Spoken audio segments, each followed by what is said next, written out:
sinabi ko, no? Yung tanim kaso labang kay Marcoleta, ito'y patunay na talaga meron na undeclared martial law. Sa linya po ng ating komunikasyon, si Attorney Harry Roque, dati pong presidential spokesperson. Attorney, good afternoon po sa inyo. Jade at Admar po ang inyong mga kasama. Maraming salamat po sa inyong oras. Mga partners, mukhang magkakaroon na tayo ng reunion sana sa darating na mga panahon. No? At ako miss na miss ko na yung studio natin dyan. Sana makabalik na ako sa Pilipinas. At mukhang ito nang simula ng katapusan ng rehimen ng kadiliman sa ating bayan.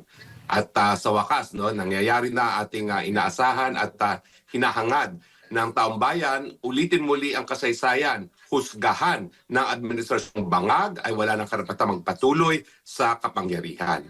Hinihikayat ko po ang lahat ngayon ng mga Pilipino, magkaisa na po tayo, ipakita po natin ang ating pagmamahal sa inang bayan.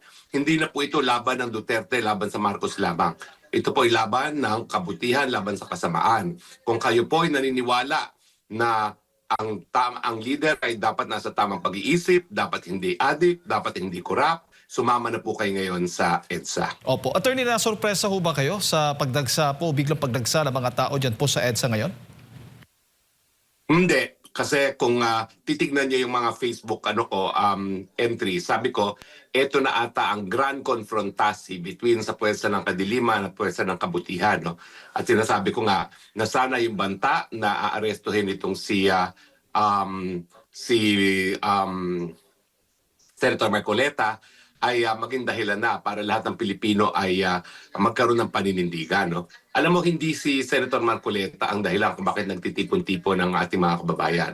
Ang dahilan ay dahil nauulit muli ang mga panahon na para bagang tayo na sa martial law, na imbis na formal na magdeklara ng martial law kung saan nawawalang bisa yung tinatawag nating writ of habeas corpus, na isang remedyo kapag ikaw ay inaresto na walang sapat na dahilan.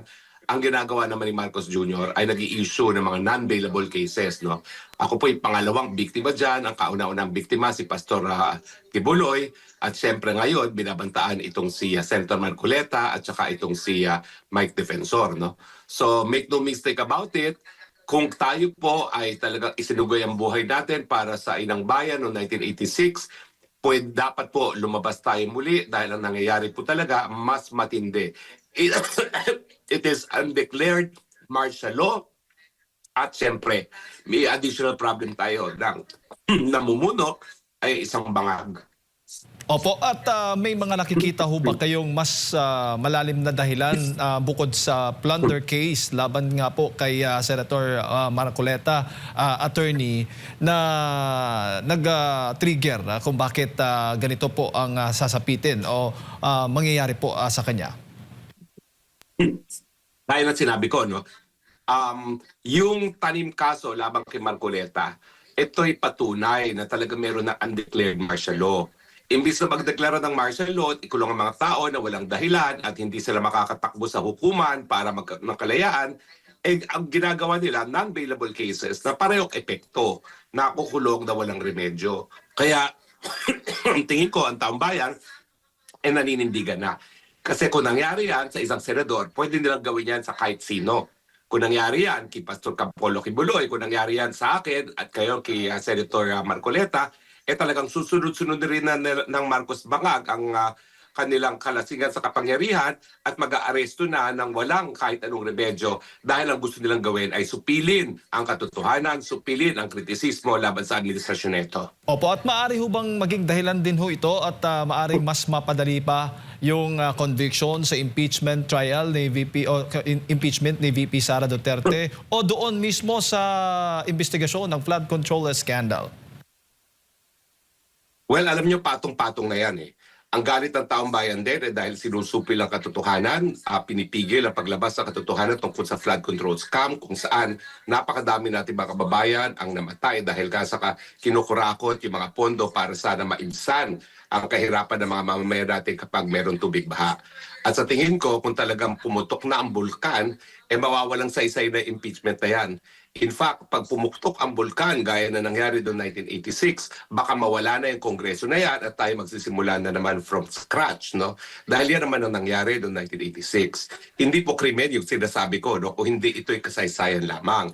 Na kapag ang tao talaga nagkaroon ng disgusto sa gobyerno, papalitan ng mga institusyon. Lalong-lalo na nakikita natin kung ganong kakorap talaga ang kongreso na talagang kasangkot sa anomalya ang Kongreso at ang Presidente at kinakailangan siguro buwagin muli ang mga institusyon para tayo magbuo muli ng mga institusyon.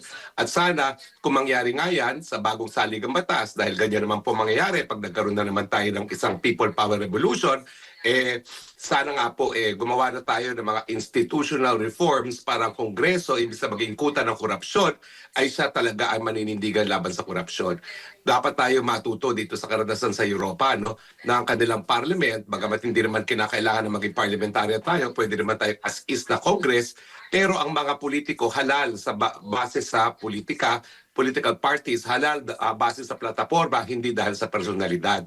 At kapag ginawa natin yan at bubuwagin ng mga district representation, mawawala yung korupsyon kasi wala ng district engineer na merong katapatan doon sa mga district congressman.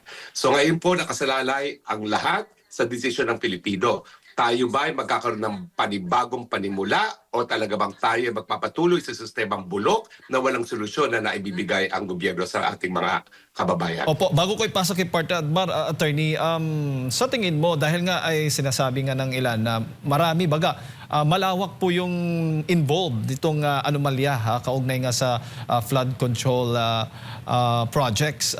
Sa tingin mo ay mareresolve ba yan? Gayong alam mo namang madami yung di mo sangkot dito. Hanggang hindi matanggal ang presidente sa posisyon, hindi po magkakaroon ng solusyon yan. Dahil ang punot dulo ng flood control scam ay ang presidente mismo. Meron na pong testigo na nagsabi, si Zaldico, 100 billion ang insertion ng presidente, 25 billion ay diniliver sa kanya. Hindi lang po yan. Meron pang karagdagang testimonya si Zaldi na yung mga budget na nakalaan sana sa Kamara de Representante at ang Senado na pagkukuhanan din naman ng korupsyon ay inangkin na rin ng presidente.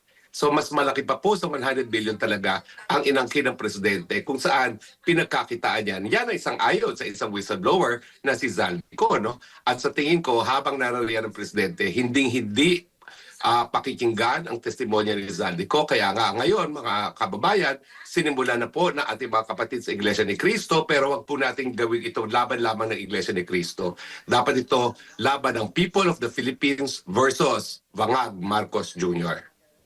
Attorney, magandang hapon, si Admar po ito. Balikan ko lang yung dito po sa issue ng plunder laban kay Senador Rodante Marcoleta. Ang paliwanag po ng ombudsman kung bakit plunder ang kanilang inihaing kaso ay dahil daw po sa pagtanggap ng donasyon na 50 million or form as gift daw, no? At sinasabi dito na naging parte ng ill-gotten wealth, lagpas 50 million daw po, kaya ang naisip nila na kaso dito ay plunder. Ano pong masasabi niyo po rito? Yan ay halatang tanim kaso. Walang pagkakaiba sa kaso nila sa akin for human trafficking na wala naman nagrereklamo at walang kahit ang ebidensya na ako mayroong recruit, no, para pagsamantalahan ang kanilang gawain. Ang plunder dapat pangungurakot, okay, sa kaban ng bayan.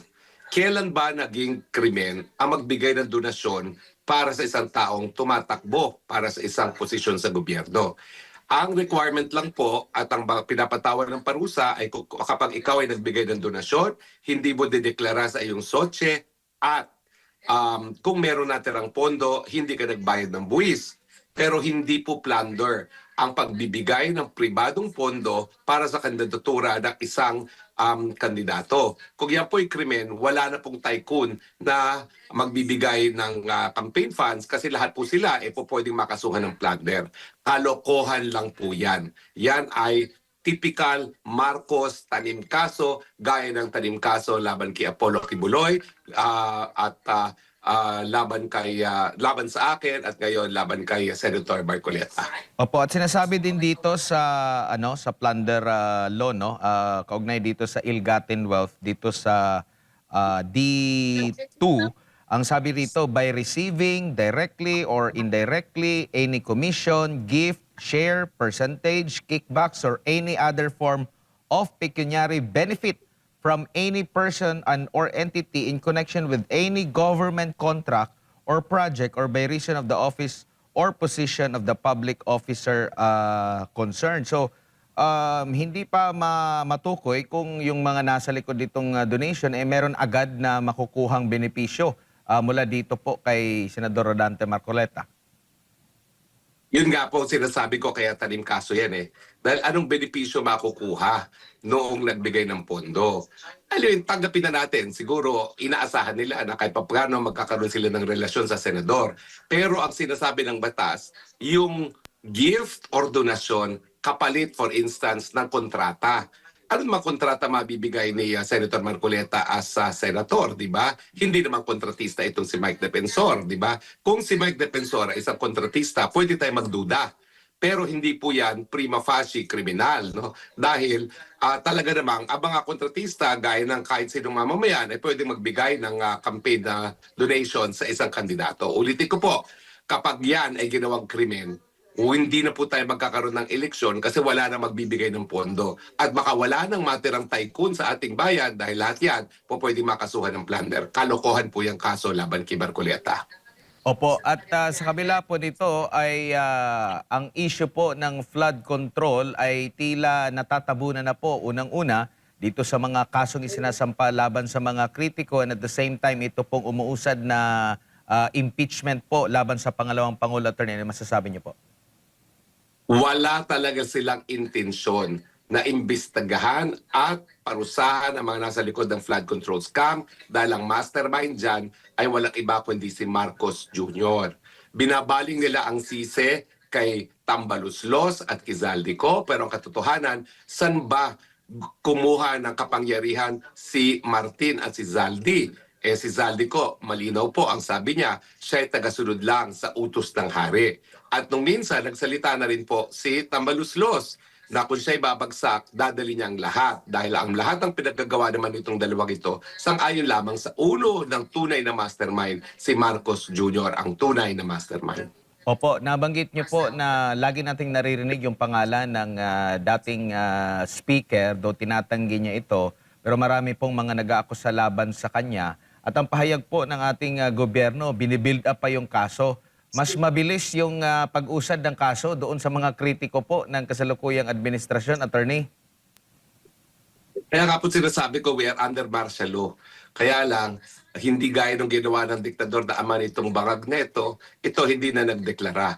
Ang ginagamit niya bilang substitute sa martial law, bilang pagsususpinde doon sa privilege of the writ of habeas corpus, mga non-bailable cases. Kaya kung papansinin nyo, mga walang katuturan na non-bailable cases ang sinasampa niya laban sa mga kritiko, gaya nga sa atin, dahil alam nila na maski may mga remedyo, pa pwede nilang harangin ng remedyo. Gaya lang sa kaso ko, no? Ang remedyo ko bago ako makadulog sa Court of Appeals ay isang dismissal na aking petition for review galing sa Secretary of Justice. 9 na buwan na nakatiwangwang yung aking petisyon sa Secretary of Justice. Hindi ginagalaw dahil alam nila kahit anong decision dyan ng Secretary of Justice, makakadulog na ako sa Court of Appeals. No?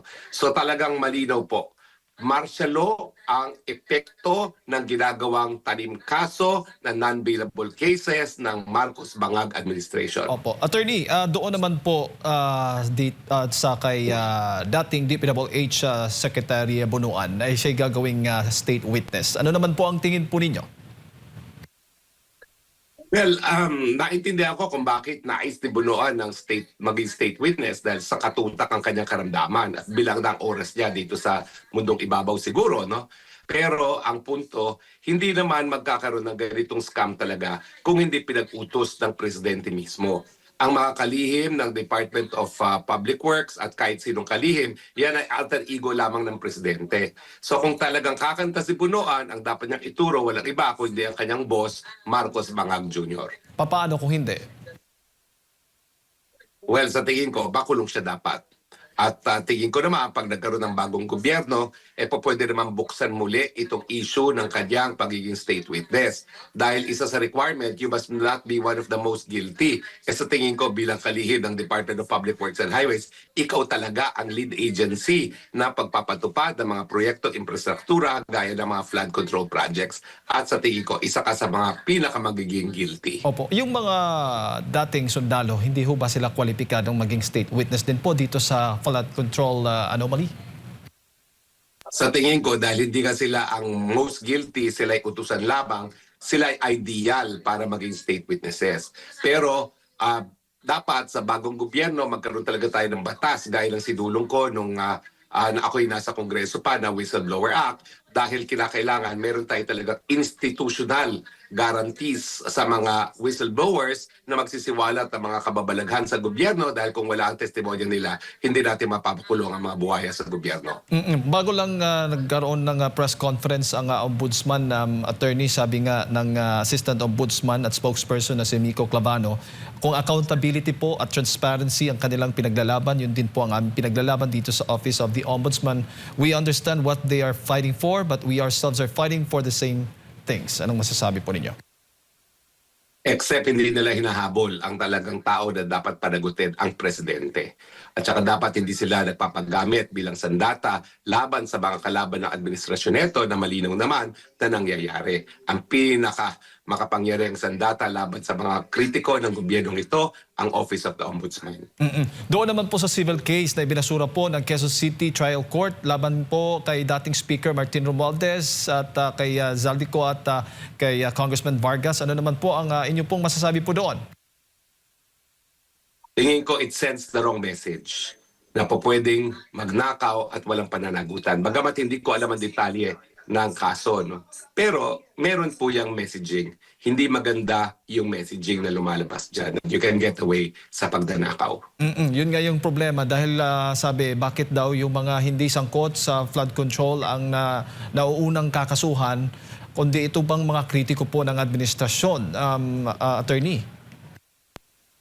Kaya nga po ginagamit nila sa data ang mga non-bailable criminal cases for plunder and human trafficking kapalit ng pagdedeklara ng martial law. Opo. Umaasa ho ba kayong makakasuhan yung dalawang senador na lumipat po sa bagong majority ngayon, sina Senator Chis Escudero at Senator Joel Villanueva, na dati mga kalyado po ng minority?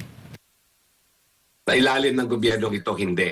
Kasi yan ang kapalit ng kanilang pagiging malahudas sa mayorya, dating mayorya, na naisanang isiwalat ang katotohanan tungkol dito sa flood control scam at nais na sana nila magkaroon ng pagpatas na pagdidinig sa impeachment ni Inday Sara Duterte. So tingin ko meron ng areglong nangyari dyan at hindi na sila mapapanagot sa administrasyon ng Marcos Bangag. Opo. Doon sa impeachment po ni Vice President Sara Duterte, may pre-trial order na. Attorney, ano yung inaasahan po ninyo sa magiging takbo mo nito sa mga susunod na araw? Kung si Win Gatchalian na pumirmang presiding officer na hindi abogado at wala alam sa law of evidence ang magiging presiding judge, Zarzuela po ang mangyayaring dyan sa impeachment na yan. Zarzuela. Pero ang sinasabi o nire-recommendang possible na mag-presiding judge ay itong si Senator Chis Escudero. Ano pong masasabi po niyo doon? Well, malahudas man lang si Chis, at least abogado yan. At naintindihan niya law of evidence. Kung ayaw nilang pagtawanan ng impeachment court dahil ang presiding judge ay wala alam sa batas at sa law of evidence, kukuha talaga sila ng abogado bilang isang presiding officer. Pero kinakailangan, aminin muna nila na walang bisa yung ginawa nilang pagre-rebisa sa Senate rules dahil nung panahon na rinibisa nila ang Senate rules ay wala naman silang karapatan na gawin yon dahil hindi naman Senate President si Win Gatchalian noong mga panahon na yon.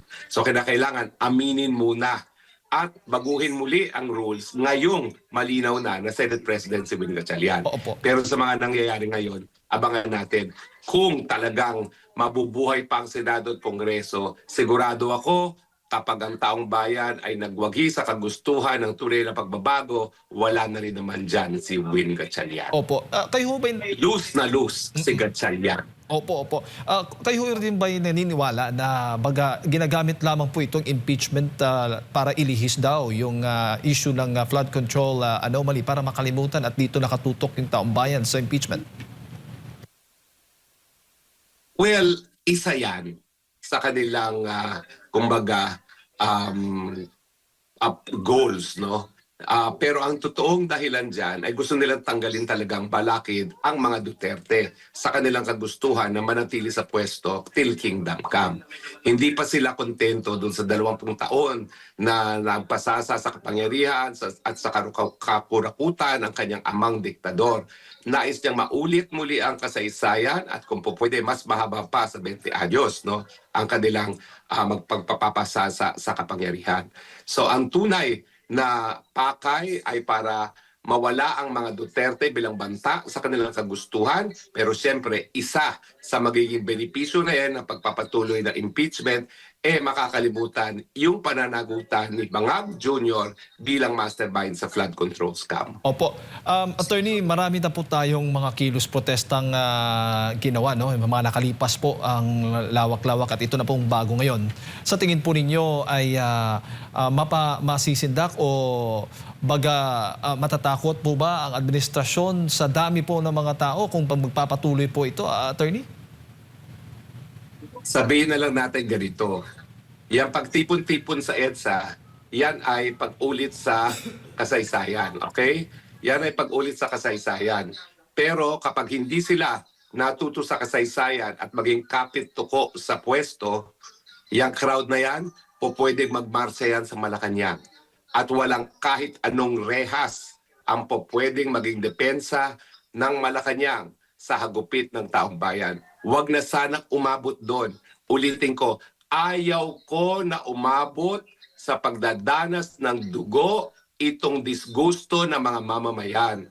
Kaya kung gusto nila na makaiwas nga dito sa pagdanas ng dugo, mapayapa na silang aalis sa pwesto at kung po pwede, umalis na rin sa bansa dahil kapag sila ay manatili sa bansa, talagang this time around, hindi na sila magkakaroon ng kalayaan, parurusahan na sila dahil terrible na itong nangyari sa atin, paulit-ulit na ang kasaysayan. Kinakailangan makulong talaga ang mga nagdarambong sa taong bayan. So, kayo ho naniniwala pa rin, umaasa pa rin ho sa ehekutibo o sa gobyerno na pakikinggan itong panawagan nga ng mga rallyista, itong mga taong bayan?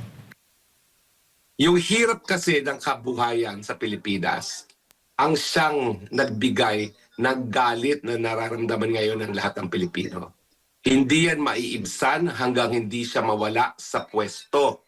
Kaya nga kung ayaw niya magdanas ng dugo, mapayapa na niyang ibibitawan ang kanyang posisyon dahil alam naman niya, dahil sa kanyang karamdaman na siya ay adik, hindi siya po pwedeng maging bahagi ng solusyon sa problema ng bayan. Ang kanyang magagawa para magkaroon ng solusyon, magbitiw sa pwesto. May mga pending cases ho sa Supreme Court kaugnay po ng issue sa kalusugan, di ba, ng Pangulong Bongbong Marcos Jr., yung tungkol sa ICC arrest warrant, dito sa impeachment case at doon sa yung ICC arrest warrant nga at maraming iba pa, Attorney. Kayo ba'y naniniwala na ang taong bayan ay makakaasa pa sa ating hukuman ng ating Korte Suprema? Alam mo, nagkakaroon lang talaga ng legal controversy habang di pa naghuhusga ang taong bayan. Pero pag naghusga na ang taong bayan na paalisin sa pwesto isang presidenteng bangag, walang magagawa ang kahit anong hudikatura dahil ang Korte Suprema na rin ang nagsabi nung naluklok sa pwesto si Cory Aquino, bagamat hindi siya ang sinertify na nanalo ng COMELEC, pag nagsalita ang taong bayan, yan ang batas. Alright. Attorney, siguro ang inyong mensahe sa ating mga kababayan na nanonood po at nakikinig po sa inyo sa mga oras na ito. Well, nananawagan po ako lalong-lalo na sa mga Dilawan, sa Pinklawan at sa Simbahang Katolika. Para sa mga Dilawan, huwag niyo pong kalimutan na itong mga Marcos ang pumatay kay Ninoy Aquino. Bakit naman ngayon nakikipagsabuatan kayo? Pinatay si Ninoy Aquino dahil pinaglaban niya ang demokrasya, pinaglaban niya ang malayang pananalita, ang malayang pag-iisip, at lumaban din siya laban sa korupsyon.